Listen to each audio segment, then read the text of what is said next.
এক দরবেশ যখনই ক্ষুধার্ত হতেন, আল্লাহর হুকুমে তার সামনে খাবার চলে আসত।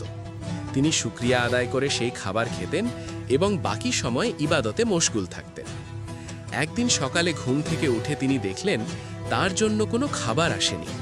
তিনি ভাবলেন হয়তো কিছুক্ষণের মধ্যেই আসবে, কিন্তু দীর্ঘ সময় অপেক্ষার পরও যখন খাবার এলো না, তখন ক্ষুধার জ্বালায় তিনি খাবারের সন্ধানে বের হলেন।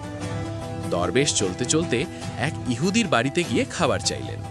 ইহুদি তাকে দয়া করে 2টি রুটি দিলেন। ফেরার পথে ইহুদির পোষা কুকুরটি দরবেশের পিছু নিল এবং জোরে জোরে ঘেউ ঘেউ করতে লাগল। দরবেশ তাকে একটি রুটি ছড়ে দিলেন, কিন্তু কুকুরটি সেটি খেয়ে আবার চিৎকার শুরু করল। বাধ্য হয়ে দরবেশ 2য় রুটিও তাকে দিয়ে দিলেন। তবুও কুকুরটি শান্ত না হয়ে তার পিছু পিছু ঘেউ ঘেউ করতে থাকল। বিরক্ত হয়ে দরবেশ বললেন, হে নির্লজ্জ কুকুর, তোর মালিকের বাড়ি থেকে আমি মাত্র 2টি রুটি পেয়েছিলাম এবং তার 2টিই তোকে দিয়ে দিয়েছি, তবুও তুই আমার উপর ঘেউ ঘেউ করছিস কেন? তখন কুকুরটি কথা বলে উঠল এবং বলল, নির্লজ্জ আমি নই, আপনি। আমি 2 দিন ধরে ক্ষুধার্ত।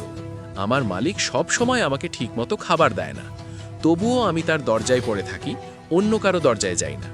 আর আপনি কেমন আল্লাহর ওলি যে একদিন খাবার না পেয়েই অধৈর্য হয়ে অন্যের দরজায় হাত পাততে চলে এলেন? কুকুরের এই কথা শুনে দরবেশের হৃদয় কাঁপন সৃষ্টি হল এবং তিনি তার ভুল বুঝতে পারলেন। যখন তিনি লজ্জিত হয়ে নিজের জায়গায় ফিরে এলেন, দেখলেন তার জন্য খাবার প্রস্তুত রাখা আছে।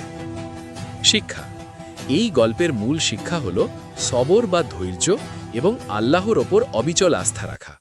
বিপদে পড়লেই অস্থির না হয়ে স্রষ্টার প্রতি কৃতজ্ঞ থাকা উচিত। আল্লাহকে ভালোবাসেন? তাহলে like, share, comment, follow, subscribe করুন।